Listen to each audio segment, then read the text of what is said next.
Hi friends, నేను మీ Anupama. Welcome back to సత్యాను రెసిపీ. ఇవాళ మన స్పెషల్ రెసిపీ మెంతికూర పప్పు అండి. ఇది హెల్త్కి చాలా మంచిది. చిన్నవాళ్ళకి కానీ పెద్దవాళ్ళకి కానీ రక్తహీనతను తగ్గిస్తుంది ఈ మెంతులు అనేది. మెంతికూర పప్పు అనేది ఎనిమిక్గా ఉన్న వాళ్ళకి చాలా మంచిది. ఇప్పుడు వీడియోలోకి వెళ్ళిపోదాం. మట్టి పాత్ర స్టవ్ మీద పెట్టేశానండి. ఆయిల్ వేసేసాను ఒక గరిట. ఇందులో అది హీట్ ఎక్కిపోయింది బాగా. తాలింపు గింజలు వేసేసానండి. ఇందులోనే అవి చిట్టపటా అంటున్నాయి. ఒక పెద్ద ఉల్లిపాయ కట్ చేసి అందులో వేసాను. అవి కొంచెం ఫ్రై అవ్వాలి, పచ్చి వాసన అంతా పోయే వరకు. ఇలా వచ్చేసరికి కరివేపాకు కూడా వేసాను ఇందులోనే. ఇది కూడా కొంచెం ఫ్రై అవ్వాలి.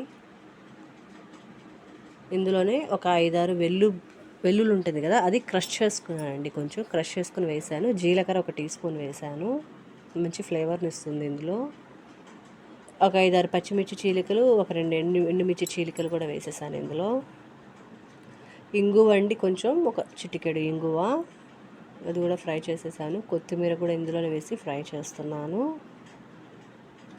మెంతికూర అండి, శుభ్రంగా కడిగి కట్ చేసుకున్నాను సన్నగా, అది కూడా ఇందులోనే వేసేసి ఫ్రై చేశాను. టమోటాలు ఒక 2 టమోటాలు కట్ చేసి వేసుకున్నాను ఇందులోనే. పసుపు 1 టీ స్పూను, కారం 1 టీ స్పూను, అంతా బాగా ఫ్రై చేసేసుకోవాలి. కల్లుప్పు వేసానండి, 1 టేబుల్ స్పూన్ వేసాను. ఒక చిన్న నిమ్మకాయ సైజ్ అంత చింతపండు, అంటే మరీ అంత నిమ్మకాయ సైజ్ అంత కూడా అవసరం లేదు, కొంచెం తక్కువే తీసుకోండి. ఆ నిమ్మకాయ చింతపండు రసాన్ని ఇందులోనే వేసేసుకుందాము.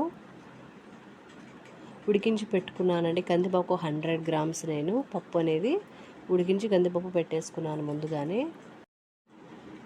అంతా వేసేసి కలిపేసుకొని చక్కగా దీన్ని ఒక 10 నిమిషాలు ఉడికిస్తే ఇలా ఆరోగ్యకరమైన పప్పు రెడీ అవుతుంది.